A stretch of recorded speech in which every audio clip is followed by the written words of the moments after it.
बच्चों, बायो में फिर वेलकम है आपका। आपको पता है कि हम लोग कर रहे हैं इकोसिस्टम, है ना।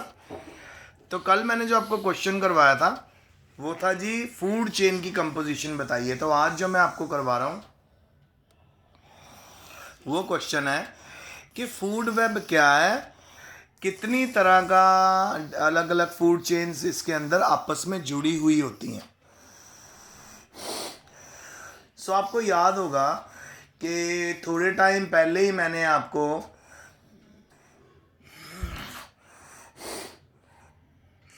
फूड वेब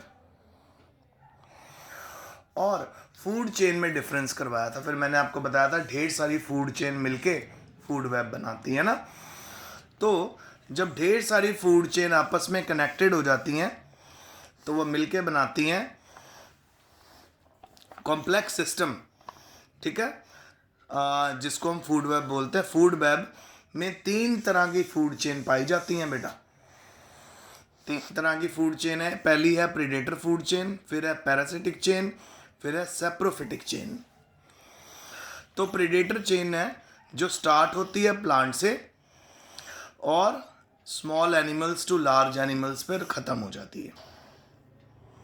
यानी फॉर एग्जांपल प्लांट से स्टार्ट हुई, प्लांट्स को खाएंगे रैबिट्स, ठीक है, रैबिट को खाएगी फॉक्स, ठीक है। फिर उसके बाद हमारे पास आ रहा था नंबर 2 पैरासिटिक चेन, जो बड़े ऑर्गेनिज्म से शुरू होती है और थोड़े छोटे ऑर्गेनिज्म के ऊपर जाती है। यानी बड़े ऑर्गेनिजम्स के ऊपर भी तो बेटा छोटे ऑर्गेनिज्म पैरासिट की फॉर्म में अटैच हो सकते हैं। जैसे लीच हो गई, मॉस्कीटो हो गया, ये ब्लड ही तो सक करते हैं। तो बड़े एनिमल्स के ऊपर प्रीडेटर का काम कौन कर रहे हैं? छोटे ऑर्गेनिज्म। और थर्ड नंबर पे आती है बेटा हमारी सेप्रोफिटिक चेन, जिसमें सारे डेड ऑर्गेनिजम्स को माइक्रो ऑर्गेनिज्म क्या कर देते हैं? इनऑर्गेनिक मैटर में कन्वर्ट कर देते हैं। तो आपसे कोई भी पूछे कि जी फूड चेन, फूड वेब क्या है, तो आपने बताना है ढेर सारी फूड चेन जब आपस में मिलके लिंक हो जाती हैं और कॉम्प्लेक्स सिस्टम बनाती हैं ऑफ न्यूट्रिटिव इंटरेक्शंस, इसको फूड वेब बोलते हैं। फूड वेब में 3 तरह की फूड चेन आएंगी। एक आएगी बेटा प्रीडेटर चेन। प्रीडेटरी चेन आपको मैंने बता दिया, जिसमें प्लांट से हम स्टार्ट करेंगे, फिर छोटे एनिमल्स, फिर छोटे एनिमल्स को कंज्यूम करने वाले बड़े एनिमल। और पैरासिटिक चेन में मैंने आपको बताया बड़े एनिमल्स होते हैं, उनके ऊपर भी पैरासाइट की फॉर्म में छोटे ऑर्गेनिज्म काम करते हैं। जैसे लीच जब हमारी स्किन के ऊपर चिपक जाती है तो वो ब्लड सक करती है, ठीक है। इसी तरह हम पहुंच जाएंगे जी सेप्रोफिटिक चेन में, जो माइक्रो ऑर्गेनिज्म से मिलके बनती है, बैक्टीरिया, फंगस से। ये माइक्रो ऑर्गेनिजम्स जब काम करते हैं, ठीक है जी, जब ये माइक्रो ऑर्गेनिजम्स काम करते हैं ऑन द डेड एनिमल्स, तो ये उनकी बॉडी के अंदर से जो ऑर्गेनिक मैटर है उसको इनऑर्गेनिक मैटर में कन्वर्ट कर देते ताकि उसकी साइकिलिंग हो सके। तो देखो बेटा, कोई भी कंज्यूमर जो सिर्फ एक तरह का food, only one kind of food organism has linked in several survival to the survival of its food organism. A consumer that only eat one kind of food organism has linked its survival to the survival of its food organism. मतलब इसका क्या मतलब बना कि एक consumer जब एक तरह का फूड ही खाएगा तो वो बाकी ऑर्गेनिजम्स के लिए भी क्या प्रोवाइड कर देगा? ऑप्शंस प्रोवाइड कर देगा। तो अगर एक ऑर्गेनिज्म ही 3 या 4 तरह का फूड खाएगा तो बेटा तो उसका प्रेशर बाकियों पे भी तो पड़ेगा ना। तो बहुत सारे एनिमल्स होते हैं जो अपना सर्वाइवल का चांस बढ़ा देते हैं बिकमिंग पॉलीफेगस बनने से। यानी वो अलग अलग कंडीशंस में अलग अलग तरह का फूड खाने की कैपेबिलिटी रखते हैं।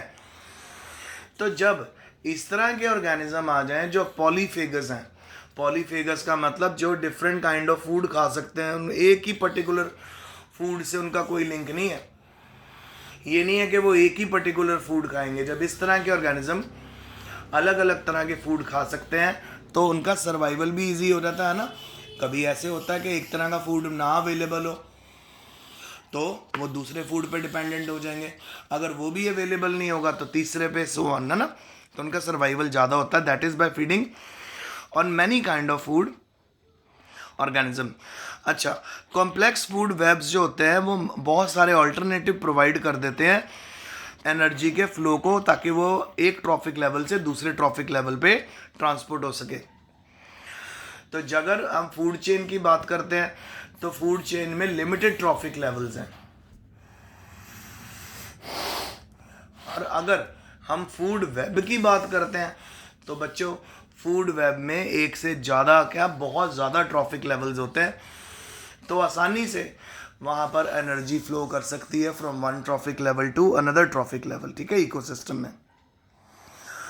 जितनी ज़्यादा फूड वेब आपका कॉम्प्लेक्स होगा उतनी ज़्यादा स्टेबिलिटी हो जाएगी आपके इकोसिस्टम की।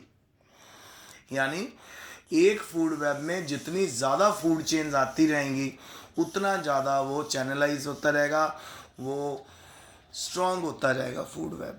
समझ आ रही है आपको बातें मेरी? तो अगर इस पूरे फूड वेब में जो बहुत ही ज़्यादा कॉम्प्लेक्स है, जो ढेर सारे ऑर्गेनिजम्स की फूड चेन से मिलके बना है, अगर एक एनिमल या एक ऑर्गेनिज्म इस फूड चेन में एक्सटेंट हो भी जाता है, ख़त्म भी हो जाता है, ठीक है, तब भी बेटा फूड वेब को कोई भी फ़र्क नहीं पड़ेगा। और अगर आपके पास ऐसा फूड वेब है जिसके अंदर आपकी फूड चेन्स लिमिटेड है, कम है, तो ऐसे फूड वेब को बहुत फ़र्क पड़ता है बेटा। क्यों फ़र्क पड़ता है? क्योंकि अगर एक भी ऑर्गेनिज्म वहाँ से गायब हुआ, मिस हो गया, तो पूरी फूड चेन्स में इफ़ेक्ट पड़ने लग जाएगा। तो यहाँ पे मतलब यही है, जितना कॉम्प्लेक्स फूड वेब आपका होगा उतना ज़्यादा वो स्टेबल होगा और उतना अच्छा वो होगा इकोसिस्टम के लिए, क्योंकि फूड वेब मिलके ही तो इकोसिस्टम की स्टेबिलिटी को मेंटेन करते हैं। तो ये मेरा आज का लेक्चर था बेटा, सिर्फ क्वेश्चन था जी फूड वेब के ऊपर। पहले मैंने आपको फूड वेब बताया कि फूड वेब होता है क्या, जब डिफरेंट फूड चेन आपस में मिल जाती हैं, इंटरेक्ट करती हैं, इंटरकनेक्टेड हो जाती हैं, तो वो बनाते हैं फूड वेब। फूड वेब की टाइप्स क्या है? एक है प्रीडेटरी चेन, ठीक है, अब फिर उसके बाद है पैरासिटिक चेन, सैप्रोफिटिक चेन। फिर मैंने आपको बताया कि ऑर्गेनिज्म जब पॉलीफेगस हो जाते हैं, अलग अलग तरह के खाना खाने लग जाते हैं, तो उनका सर्वाइवल रेट भी बढ़ जाता है। इसी तरह फूड वेब की स्टेबिलिटी बढ़ती जाएगी अगर उसके अंदर फूड चेन्स बढ़ती जाएंगी। जितनी ज़्यादा फूड चेन होंगी उतना ज़्यादा आपका स्टेबल फूड वेब होगा। तो जी ये आज का हमारा लेक्चर था, होप आपको समझ आ गया होगा। टेक केयर बेटा।